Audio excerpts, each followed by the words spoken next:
What's up, guys? Got a 2019 Chevy Malibu RS. Pulling the motor and the transmission. Gonna try to pull both of them straight out the top instead of dropping the whole cradle. As you see, got all the wires loose and everything. I wish I would have got video of me getting it all apart, but I didn't have my tripod today, so yeah. But got all the wiring harness loose, all thrown to the back. Only thing left now before it comes off is the axles out of the transmission, the motor mounts, which is right there, and it's one motor mount right there. It's one down there. I don't know if you guys can see it, but it's straight down there. Straight right there where my finger is. And then it's a transmission mount right here. And that's about the only things that's holding this motor and transmission in. So I'll be back at you guys in a second, you know, with part 2 for tomorrow once I get back to it and get all the fluids drained and get all of the mounts off. Already got the exhaust and everything off. Already got the exhaust and everything off at the bottom. Yeah, that's the only thing that you got to take apart. And that's the back mount that I was telling you guys about, right next to the exhaust.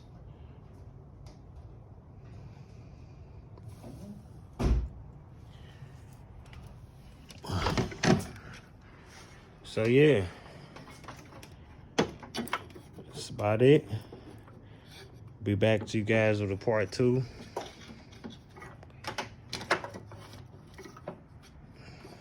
Of pulling this motor and transmission and marrying them all back together how they supposed to be. See you guys at part 2. Here we got this part 2. It is 2019 Malibu. Got the motor and the transmission out. I know you guys wondering, like, well, why the hell you take it out and they ain't show us how to take it out? Well, I'm gonna show you how to take it out while it's out. It's easy. Only thing you got is this transmission mount right here. 1, 2, 3 bolts. You got this motor mount on this side. 1, 2, 3 bolts. Then you have another transmission mount in the back, which is 1 bolt. And they are all 18s. Every single one of them. I'll show you guys the inside of the engine bay. Fairly easy. It's more wires and connectors than anything. And you got the 2 motor mounts. This is the transmission mount. This is the motor mount. And there's the other transmission mount down there at the bottom. Booyah. Of course, you take the 2 bolts off of the exhaust. And of course, you take both axles off on both sides. Look down here on this side. The other axle is out. And that's it.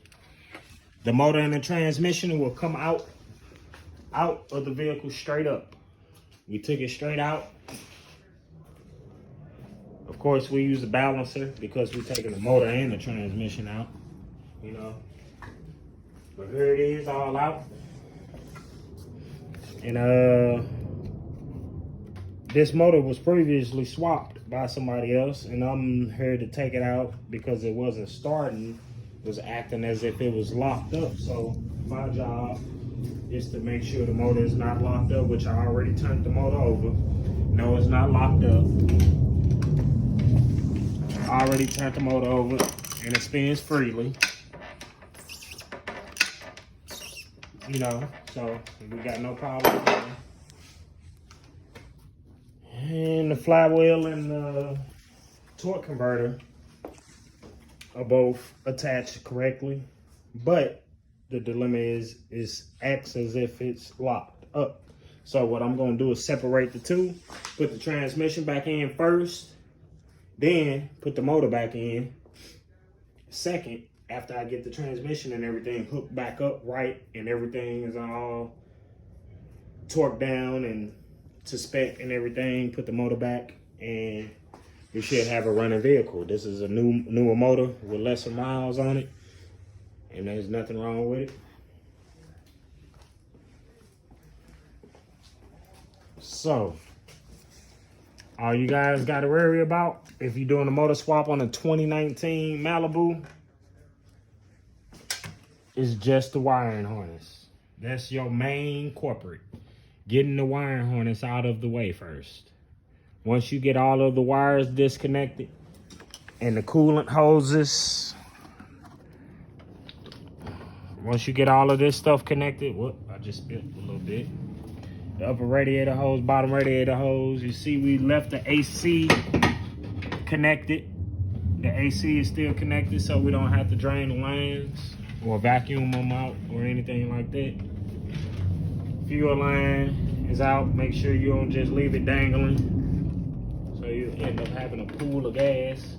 Then you can't smoke. But overall, easy job. Only took me about equivalent to 8 hours. 4 hours yesterday disconnecting all the wires and everything. 4 hours to get it out sitting on the floor. So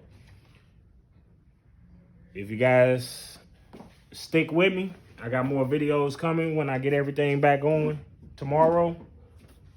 And hopefully, like I said, we have a running vehicle.